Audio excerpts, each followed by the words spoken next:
Aunty, आप please फिक्र मत करिए, किसी को यहाँ कोई तकलीफ नहीं होगी। कैसे नहीं होगी तकलीफ? उधर जारुन जेल में है और सल्तनत को माधव के घर की फिक्र है। आपको ये सब सोच के परेशानी नहीं हो रही? लेकिन नदीम, मैं जानती हूँ कि हमारी सल्तनत बेहद पाक है, उसके इरादे बेहद नेक हैं, लेकिन इन लोगों का क्या भरोसा। अरे मैं भी तो यही कह रही हूँ, लेकिन मेरी बात सबको मिर्ची लगती है। रुबीना, तुम बेकार में परेशान हो रही हो। हमारी सल्तनत जितनी हिम्मत वाली है उतनी समझदार भी है। जारुन की फिक्र है उसे, पर उसे एहसान निभाना भी अच्छे से आता है। उन लोगों ने हमारी सल्तनत के लिए कितना कुछ किया है, ऐसे में माधव और उसके परिवार को अकेला कैसे छोड़ सकती? जारुन की परवाह करती है, इसका मतलब ये नहीं कि दुनियादारी को भूल जाए। मगर मामू, हर रिश्ते का एक दायरा होता है, अगर वो उसी में रहे तो बेहतर है, वरना दिमाग लगते देर नहीं होती, और एक बार चिपक जाए तो खोखला कर कर ही छोड़ती है। आइए।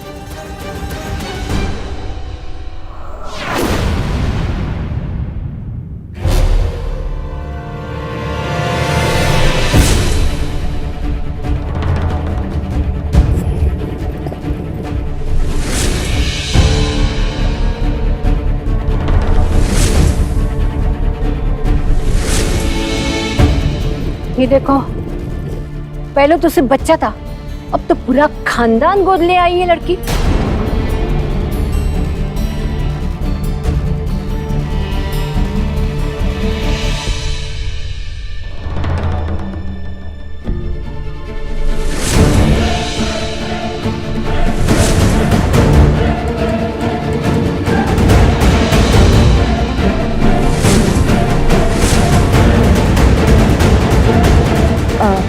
अब्बू, इन लोगों के घर की हालत बहुत बिगड़ गई थी, घर रहने लायक नहीं था।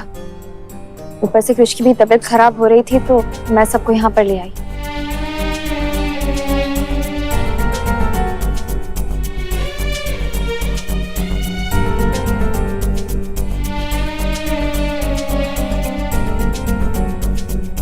मैंने ठीक किया ना? अब्बू सबने मेरा बहुत ख्याल रखा है, बहुत एहसान है इन लोगों के मुझ पर। इतना तो हम कर ही सकते हैं ना?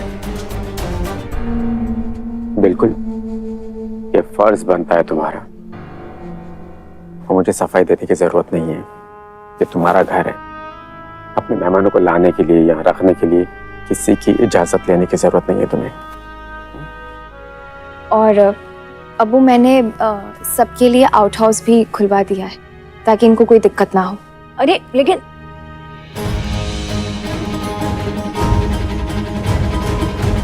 चले सल्तनत, कितना मेहनत करेगी, थक गई होगी ना, तू जा आराम कर ले, मैं दिखा देती हूँ।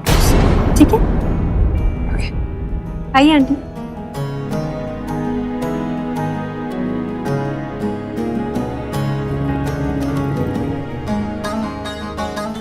शुक्रिया अब्बू, आपसे बेहतर मुझे कोई नहीं समझ सकता। मियां जान ने हमें यही सिखाया है, हर मजहब की इज्जत करो। अच्छा कि तुमने आउट हाउस खुलवा दिया, अभी वहां हम नमाज तो पढ़ते नहीं, तो ये लोग रह सकते हैं आराम से।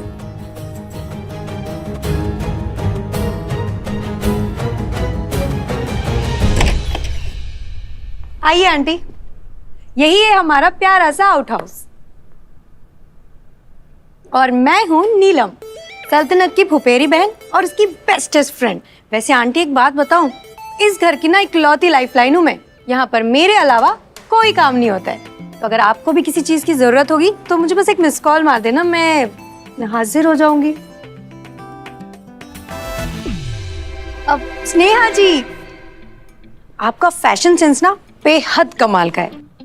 मैं तो आज से आपकी फैन हो गई हूँ। इसके लिए ना आप राइट वाला कमरा लीजिएगा, वहाँ का ड्रेसिंग टेबल बड़ा है। अरे आंटी, आपने इन्हें अभी तक अपने हाथों में पकड़ के रखा है। मैं ना एक काम करती हूँ, आपको इनके लिए परफेक्ट जगह बताती हूँ, उस कमरे में रख दीजिएगा इन्हें।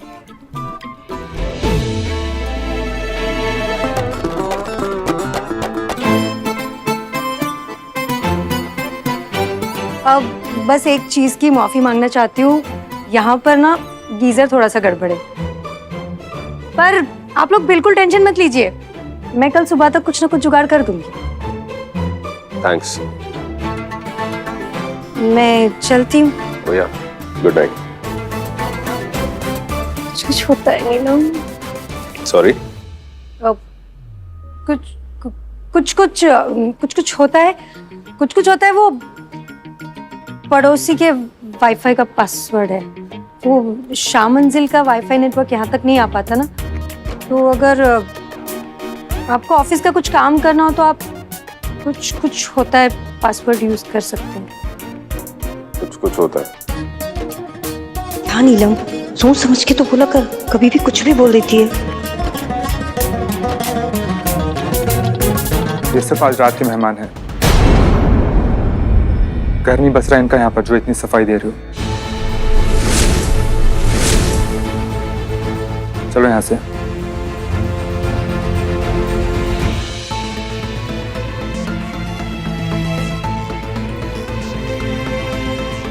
माधव, मुझे नहीं लगता कि इन्हें हम लोग कुछ खास पसंद है।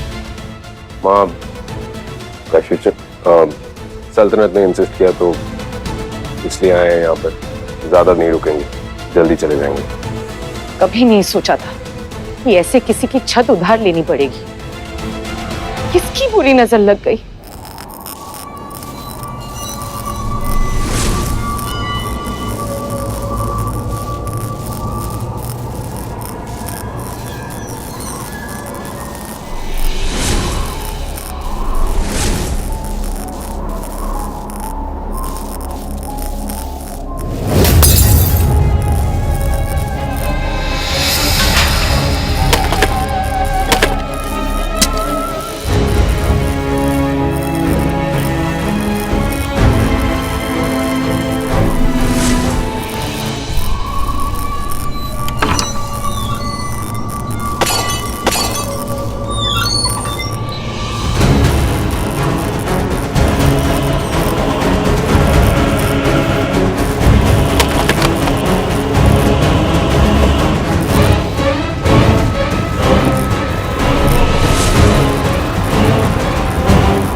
मुझे तो कुछ समझ में नहीं आ रहा।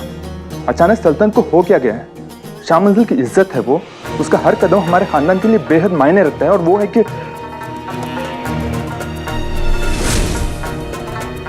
और ऊपर से शहजादी, इनका बस चले तो अभी शिफ्ट हो जाएंगी आउट हाउस में। इतना लगाव हो गया इन्हें अजनबियों से। भैया कुछ भी मत बोलिए, बहन है सल्तनत आपकी, कैसे उस पर उंगली उठा रहे हैं आप? और रही बात माधव की, तो वो सिर्फ दोस्त थे। आप बताइए, दोस्तों की मदद करना कब से गलत हो गया भाई मियां? दोस्ती तब निभाई जाती है नीलम जब दो तरफा हो। एक तरफ से दोस्ती और दूसरी तरफ नियत में खोट। ऐसे रिश्ते सबको तकलीफ देते हैं। और वैसे भी सल्तनत उन लोगों को कितना जानती ही है जो इतना यकीन कर रही है। उसको क्या पता कि उसकी दोस्ती के बदले में उस लड़के के दिल में क्या चल रहा हो। सही कह रहा है हमजा। सल्तनत के इरादे कितने भी नेक क्यों ना हो, लेकिन वो लड़का उसे सिर्फ अपना दोस्त नहीं मानता। उसके जहन में कुछ और बातें, और ये सच बहुत जल्द बाहर आएगा, देखना।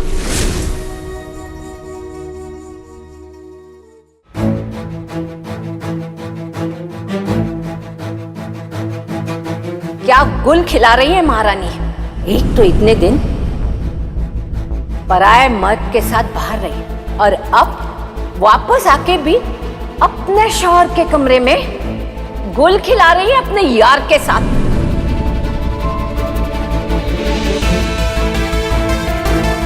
माधव, आप सब लोग मेरे साथ मेरे घर आ जाइए।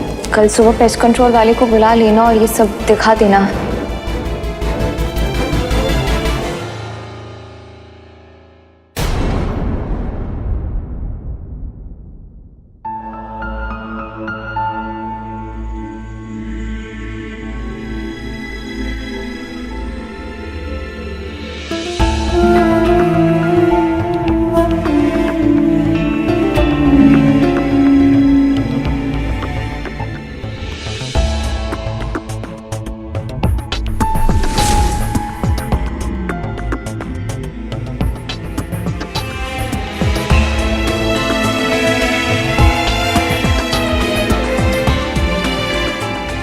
नहीं, ये गलत है माधव।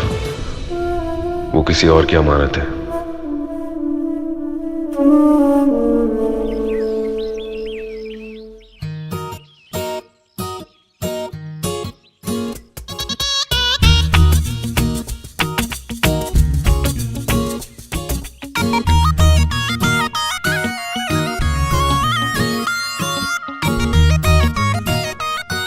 अब रुकिए, मैं लेकर जाती हूँ, आप जाइए।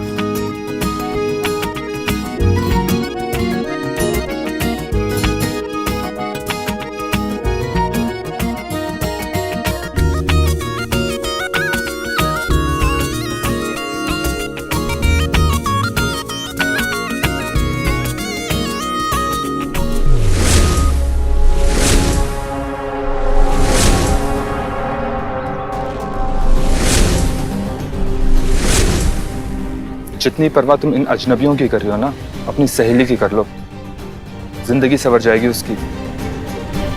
चलो अंदर। हाँ डार्लिंग, अरे ऑर्डर कर दिया है, बढ़िया गिफ्ट लेके आऊंगा तेरे लिए। अरे तू टेंशन मत ले।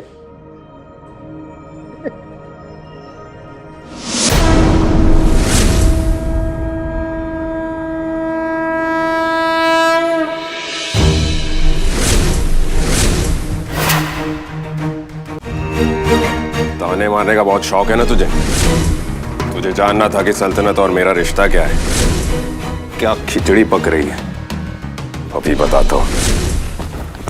दोस्ती का रिश्ता है हमारा, लेकिन ये दोस्ती का रिश्ता तू नहीं समझेगा क्योंकि तेरी सोच ही गंदी है। देख क्या रहे हो? पकड़ो इसे। लॉकअप में डालो इसे, सारी हेकड़ी निकालूंगा इसकी, लेके जाओ।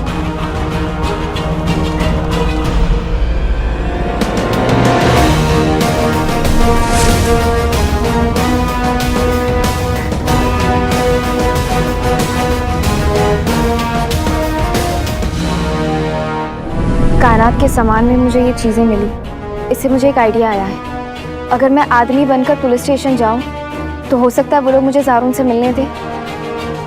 ये ना बहुत ही बुरा आइडिया है,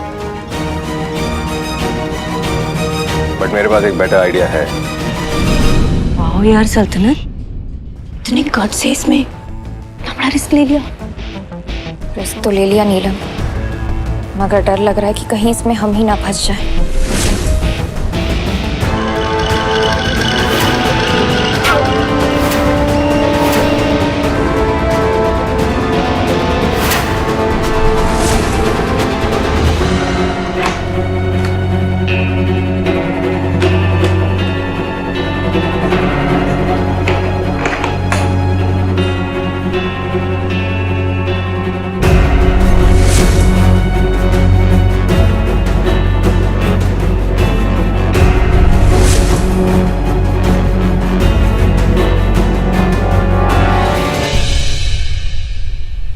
क्या देख रहा है? मौत, उसका इंतजाम तो मैंने अंदर ही कर रखा है। मुझ पर हाथ उठाया था ना तूने, मुझ पर, अब उसका नतीजा भुगतना।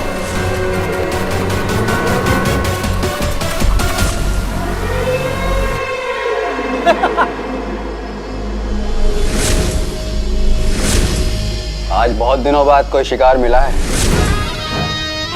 आज तो आज साफ करने का मजा ही आ जाएगा। सही कहा यार, मजा आ जाएगा।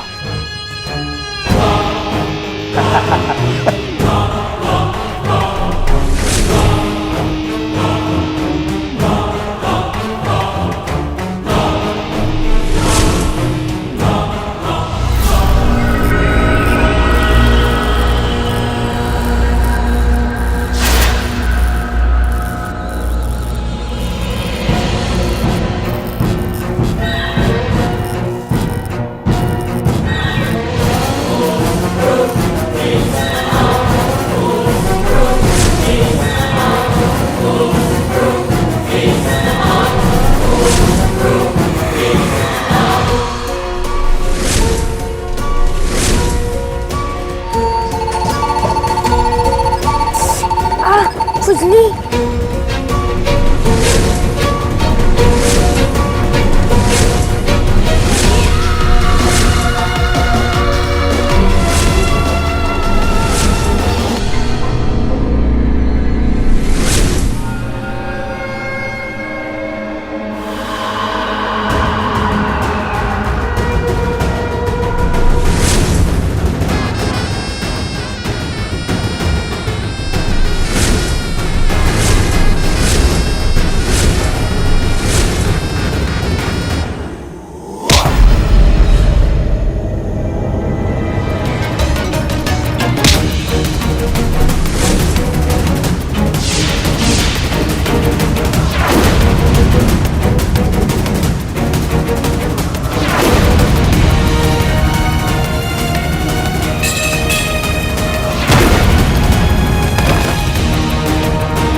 हेलो। सल्तनत, हाँ आंटी। कृष की एलर्जी शुरू हो गई है और उसे दवाई अभी देनी पड़ेगी। अगर नहीं दिया तो हालत और बिगड़ जाएगी उसकी। लेकिन प्रॉब्लम यह है कि मैं दवाई घर पर भूल आई हूँ। आंटी आप फिक्र मत कीजिए, मैं अभी उसकी दवाइयाँ लेकर आती हूँ। हाँ ठीक है। क्या हुआ? वो कृष को एलर्जी हो गई है और उसकी दवाइयाँ उसके घर पर रह गई है। मुझे जाना होगा और उसकी दवाइयाँ लानी होगी। ठीक है, मैं भी घर चलती हूँ, भाई मियाँ के बहुत कॉल्स आ रहे हैं। ठीक है। ठीक है।